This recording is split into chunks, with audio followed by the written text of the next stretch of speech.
श्रोताओं कार्यक्रम में आप सभी का बहुत-बहुत स्वागत है और आज विषय पर हम बात करेंगे वो बहुत ही सामयिक है क्योंकि इस समय नवरात्र चल रहे हैं और रमज़ान का महीना भी चल रहा है। ऐसे में बहुत सारे लोग फास्टिंग करते हैं और व्रत रखते हैं, लेकिन ऐसे कई लोग होते हैं जिन्हें फास्ट नहीं करना चाहिए या फिर कुछ सावधानियों के साथ करना चाहिए। तो इसी विषय पर आज बात करने के लिए हमारे साथ हैं डॉक्टर मोहम्मद अशरफ आलम जी, जो कि डायबिटिक, थायराइड एवं ब्लड प्रेशर रोग के विशेषज्ञ हैं। डॉक्टर साहब आपका बहुत-बहुत स्वागत है कार्यक्रम में। बहुत बहुत शुक्रिया आपका। जी, जी डॉक्टर साहब, जैसा कि हम सभी जानते हैं कि अभी नवरात्र चल रहे हैं और रमज़ान का महीना भी चल रहा है, तो ऐसे में बहुत सारे लोग फास्ट रखते हैं, लेकिन कुछ लोग ऐसे होते हैं जो कुछ बीमारियों से ग्रसित होते हैं या फिर कुछ ऐसी एज पे होते हैं जिन्हें फास्टिंग नहीं करनी चाहिए। तो आपके माध्यम से जानना चाहेंगे कि अगर वो फास्टिंग करते हैं तो किन-किन बातों का ध्यान रखना चाहिए और बेसिकली किन-किन लोगों को फास्टिंग करनी चाहिए? जी, जी। देखिए आपने बहुत अच्छा क्वेश्चन पूछा है और जो कि इस वक़्त जो है बहुत ज़रूरी है, जी, क्योंकि बहुत लोग ऐसे हैं जिनको कि फास्टिंग नहीं करनी चाहिए लेकिन वो फास्टिंग कर लेते हैं और जी, जो है वो डायबिटिक मेडिसिन्स हैं, जैसे डायबिटीज़ के अंदर ख़ास तौर से जो है हम लोग पेशेंट्स को कहते हैं कि वो फास्टिंग कर सकते हैं और कुछ मरीज़ों से हम ये भी कहते हैं कि भाई उनको फास्टिंग नहीं करनी चाहिए। जी, लेकिन क्योंकि ये चीज़ आस्था से जुड़ी हुई है, चाहे वो हिंदू हो या मुस्लिम या किसी भी धर्म के लोग हों, जी। वो क्योंकि आस्था की जब बात आ जाती है, हुँ, तो साइंस का कभी एक लॉजिक है और उनका हुँ, भी एक लॉजिक है, जो उनकी जी, आस्था जुड़ी हुई है। जी। तो हमारी कोशिश पहले यही होती है कि इंसान के अपने उसकी शुगर भी कंट्रोल रहे हुँ, हुँ, और हुँ। उसकी आस्था में भी कोई आँच ना आए। जी, जी। तो जैसा कि आपने सवाल पूछा है कि किन जो है मरीज़ों को जो फास्टिंग हुँ, करनी चाहिए और किन को नहीं करनी चाहिए। जी, जी, तो बेसिकली वो पेशेंट्स जो हैं, जिनकी शुगर जो है बहुत ज़्यादा अनकंट्रोल रह रही है जी, या जो कि इंसुलिन के ऊपर हैं जी। या जिनको कि 3 टाइम की इंसुलिन लग रही है, हुँ, हुँ, हुँ। ऐसे पेशेंट्स को जो है हम लोग एडवाइस करते हैं कि वो फास्ट नहीं रखें। जी। क्योंकि अगर वो हायर डोज़ ऑफ मेडिसिन्स के ऊपर है या इंसुलिन के ऊपर है या उनको 3 टाइम इंसुलिन लग रही है, हुँ, तो अगर 3 टाइप की उनको इंसुलिन नहीं मिलेगी तो ज़ाहिर-सी बात है उनकी शुगर का लेवल बहुत ज़्यादा फ्लक्चुएट हुँ, करेगा। हुँ। जी, जी। और अगर शुगर बढ़ेगी तो शुगर के अपने भी बहुत सारे कॉम्प्लिकेशंस होते हैं। बिल्कुल। कई बार जो है शुगर बहुत ज़्यादा बढ़ने की वजह से पेशेंट जो है कोमा जैसी कंडीशन में भी चला जाता है। हुँ, हुँ। तो उन सारी चीज़ों को भी हमें अवॉइड करना है जी। कि वो सारी चीज़ें जो है अनकंट्रोल ना हो जाएँ। हुँ, तो हुँ, इसके लिए सबसे बेहतर तरीका ये होता है कि आप जो है पोलाइटली जो है अपने पेशेंट्स को समझाएँ और हुँ। उसको जो है रमज़ान में रोज़े रखने या ना रखने के दोनों के आपको फ़ायदे और नुकसान उसको बताने पड़ेंगे। जी, जी, और जी। पेशेंट को अगर आप सही से काउंसलिंग कर लेते हैं, उसको ठीक से हुँ, समझा देते हैं, जी, तो पेशेंट आपकी बातों को बहुत आसानी से मान लेता है। ये मेरा अपना एक्सपीरियंस रहा है। जी, और जहाँ तक वो पेशेंट्स हैं जिनकी नई डायबिटीज़ है या अभी जो न्यूली डायबिटिक्स हुए हैं जी, और या फिर वो पेशेंट्स हैं जो अपने शुगर को लेके बहुत ज़्यादा सचेत हैं कि डायबिटीज़ तो है उनको, लेकिन वो अपनी हेल्थ को लेके बहुत ज़्यादा केयरफुल हैं और उनकी हुँ, शुगर जो है काफ़ी हद तक कंट्रोल कंडीशन में है जी। और जो कि इंसुलिन के ऊपर नहीं है। हुँ, उन हुँ, पेशेंट्स को हम लोग जो है डाइटरी मॉडिफिकेशन करके हुँ, जैसे उनकी डाइट के अंदर उनको क्या-क्या चीज़ों को लेना है, क्या चीज़ों जी, को नहीं लेना है जी। और उनकी मेडिसिन की डोज़िंग को चेंज करके कि उनकी शुगर लो ना हो और हुँ, अगर कोई ऐसी मेडिसिन चल रही है, जिससे कि शुगर लो होने के चांसेस हैं, उन मेडिसिन को अवॉइड करके उनको दूसरी मेडिसिन पे रखना, जिससे कि जी, उनकी शुगर लो ना हो। क्योंकि रमज़ान के रोज़े भी या नवरात्र भी जो है समझ लीजिए 13 से 14 जी, घंटा अप्रॉक्सिमेटली इंसान भूखा रह ही रहा है। जी, उन पेशेंट को हम लोग प्रॉपर काउंसलिंग के साथ अंडर गाइडेंस ऐसा भी नहीं है कि हमने उनको मेडिसिन दे दी और अब हमने कहा आप चले जाइए। जी, है ना? उनको जी, प्रॉपर गाइडेंस के अंदर कि वो हुँ, अपनी शुगर को जो है पहले हफ्ते प्रॉपरली मॉनिटर करते रहें। हुँ, वो देखते रहें कि उनकी शुगर कभी लो तो नहीं हो रही है जी, जी, और जी। कभी अगर 70 से कम हो रही है शुगर तो हम लोग हुँ, उनसे कहते हैं कि आप अपने रोज़े को या अपने नवरात्र को आप तोड़ दीजिए। हुँ, है हुँ। ना? क्योंकि बेसिकली लो शुगर होना भी अपने आप में खतरनाक चीज़ है। बिल्कुल, तो बिल्कुल। हम लोग पहले उनको 1 हफ्ते का प्रॉपर अंडर सुपरविज़न में रखते हैं और हुँ, उनसे अपडेट लेते रहते हैं। जब 1 हफ्ते के अंदर पेशेंट की बॉडी स्टेबल हो जाती है, हुँ, उसको लगता है कि उसको कोई कॉम्प्लिकेशन नहीं आ रहे हैं, वो उसकी शुगर भी मेंटेन रह रही है, तो फिर हम कहते हैं कि अब आप इसको जो है कंटिन्यू करते रहिए। हुँ। लेकिन पहले हफ्ते खास तौर से मेरी प्रैक्टिस यही रही है, मैं अपने हर डायबिटीज के पेशेंट को, नवरात्र का या रमजान की फास्टिंग कर रहा है, उसको मैं पहले 1 हफ्ते जो है प्रॉपरली अंडर सुपरविजन रखता हूँ। जी, बिल्कुल, ये बहुत ज़रूरी है कि जो लोग ऐसे डायबिटीज़ स्टेबल नहीं रहता है और बहुत ज़्यादा फ्लक्चुएट करता है, तो उन्हें अपने हम्म, डॉक्टर से संपर्क में रहना चाहिए जी और डॉक्टर की सलाह से ही फास्टिंग करें, क्योंकि आस्था का संबंध तो है ही है, लेकिन सबसे पहले आपका शरीर है, आपका शरीर है जी, तो सबसे पहले हमारी सेहत है। जी, जी, भाई बिल्कुल। हम सेहतमंद रहेंगे तभी तो आस्था साथ में चलेगी। जी, बिल्कुल, हम बिल्कुल। सेहतमंद ही नहीं हैं, क्योंकि healthy minds rest in a healthy body एक कहावत है। जी, जी, तो हेल्दी बॉडी रहेगी तभी हमारा आस्था में भी मन लगेगा, तभी हम वो व्रत भी रख पाएंगे, जी, तभी हम जो है नमाजें भी पढ़ पाएंगे। जी। अगर हम उस कंडीशन में नहीं है कि हम उठ के बैठ सकें, हुँ, तो हुँ। फिर हम चाह के भी कुछ नहीं कर सकते हैं ना। जी, बिल्कुल, तो बिल्कुल। पहले अपनी सेहत का ख्याल रखना है, और हुँ। सेहत अच्छी रहेगी तो फिर हम हर चीज अपने आप ही कर लेंगे। जी, डॉक्टर साहब ऐसे लोगों से क्या कहना चाहते हैं जो कई बार देखा जाता है कि फास्टिंग में मेडिसिन तक लेने से मना कर देते हैं कि हमारा फास्ट है तो आज हम मेडिसिन ही नहीं लेंगे। बेसिकली क्या है ना सर, कि मैंने कहा ना कि प्रॉपर काउंसलिंग की जरूरत है। जी। हर चीज काउंसलिंग पे डिपेंड करती है। हुँ, असल में इंडिया के अंदर एक है कि आपको पंडित, मौलवी और डॉक्टर हर घर में मिल जाएंगे। जी, जी, तो जी। अगर आप किसी से राह चलते से भी अगर आप डायबिटीज के बारे में पूछेंगे तो वो कुछ ना कुछ आपको एडवाइस दे के जाएगा, हुँ, हुँ, है ना, हुँ। उसके लिए। और इंडिया के अंदर ये भी हमारा दुर्भाग्य कहिए कि हम सबके एडवाइस को मान भी लेते हैं, हुँ, जी, जी। है ना। जैसे बाहर के इंडिया के मतलब फॉरेन कंट्रीज के अंदर आप जी, देखेंगे तो इंसान किसी भी चीज को लेके अपने डॉक्टर से सबसे पहले कंसल्ट करते हैं, भाई जी, हमारा डॉक्टर क्या कह रहा है। बिल्कुल। लेकिन इंडिया में हमारा दुर्भाग्य के लिए या कुछ हुँ, कह लीजिए कि हम सबकी एडवाइस को मान लेंगे और उसको फॉलो करने लगते हैं। हुँ, और डॉक्टर तो उस पिक्चर में तब आता है जबकि चीज खराब हो चुकी खराब हो होती है। चुकी है। तो ये हमारा दुर्भाग्य है ही, और क्या कहेंगे।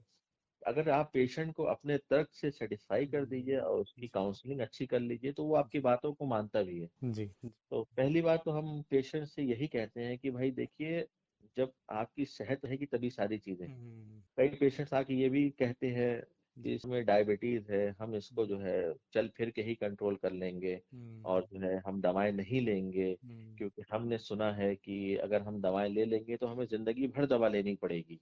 ये बहुत एक कॉमन परसेप्शन है जी, जी, जी, कि एक बार दवा ले लेंगे तो ये जिंदगी भर लेनी पड़ेगी। जी, तो इसलिए हम इसको नहीं लेना चाहते, और हम चाहते हैं कि हम चल फिर के डाइटरी मॉडिफिकेशन करके और इस टाइप से सिर्फ जी, खान पान और चलने फिरने से ही हम हुँ, इसको कंट्रोल कर लें। मैं उनसे बस ये सवाल पूछता हूँ, सर आप एक बात बताइए, बचपन से आप 3 टाइम का खाना खा रहे हैं, हुँ। कभी आपने ये नहीं सोचा यार एक जमाने से खाना खा रहे हैं, ऐसा ना हो कि खाना खाने की आदत पड़ जाए। हम जी। कभी नहीं सोचते हैं। हुँ, हुँ, मैं क्योंकि हमें मालूम है कि हम खाना नहीं खाएंगे तो हम कमजोर हो जाएंगे, हम अपने काम हुँ, नहीं कर पाएंगे। जी, मैंने कहा उसी तरीके से ये दवाएं जो आपको दी जा रही हैं ये आपको हुँ, सेहतमंद रखने के लिए, आपकी दुश्मन नहीं है। जी, जी, जी, मैंने कहा अगर दवाएं आपकी दुश्मन होती तो भी इंसान क्यों खाता। चीजों को आप है कि आप डाइटरी मॉडिफिकेशन से कंट्रोल कर लेंगे तो शुरुआती दिनों में तो आप कर लेंगे। हुँ, लेकिन एक जो चीज आपके बदन के अंदर बन नहीं रही है, जिसको हुँ, कि हम इंसुलिन कहते हैं, वो जी, अगर आप अपने बदन के अंदर बन नहीं रही है तो अब बाहर से उसको हमें सपोर्ट करना है। हुँ, चाहे वो हम इंसुलिन से सपोर्ट करें, चाहे हम हुँ, दवाओं से सपोर्ट करें, क्योंकि वो भगवान की दी हुई चीज है।